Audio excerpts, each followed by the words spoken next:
Hey guys, Tyler here, solo dev at Quantum Winter Studios. I hope everyone's having a great week so far. Thanks again for joining me for another episode of Dev Minutes. Let's dive in.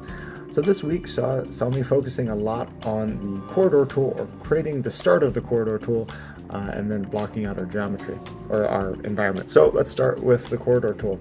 The corridor tool is this kind of really cool tool that I'm developing in Houdini to help me develop the environment.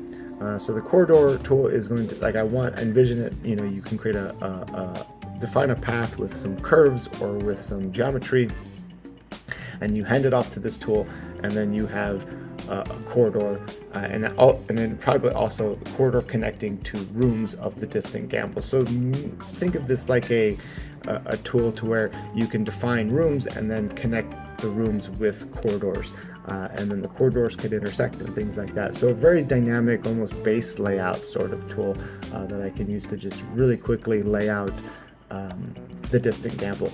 But as you can see on screen right now, we're actually working on some of the really fun parts of it, with some of the more procedural elements where, right now I felt like the hardest part is going to be corners. So I just really wanted to figure out how I would tackle corners. And I think I have a pretty cool way to where most of my geometry is based on curve modeling, and I felt like this was the best thing to do, especially if the whole asset is going to be dynamic at the end of the day. But as you can see here with the curves, we parent the start and end point of the corner to their respective wall segments, and then that way, whenever you move the wall segment, the corner is influenced by the wall segment. So that's really cool. That makes, for one, blocking out in Houdini really easy, but I feel like that's going to make it really easy when we actually start making procedural corridor tool. Because right now the assets are just exported as FBX. But as you can see, one of the big things that's really important to me is playtesting. So I try to playtest as often as I can, even if it's a little thing like you just saw. But that helps when we start blocking out the geometry and really start, figuring out what's the lighting in this environment going to look like and things like that. And how do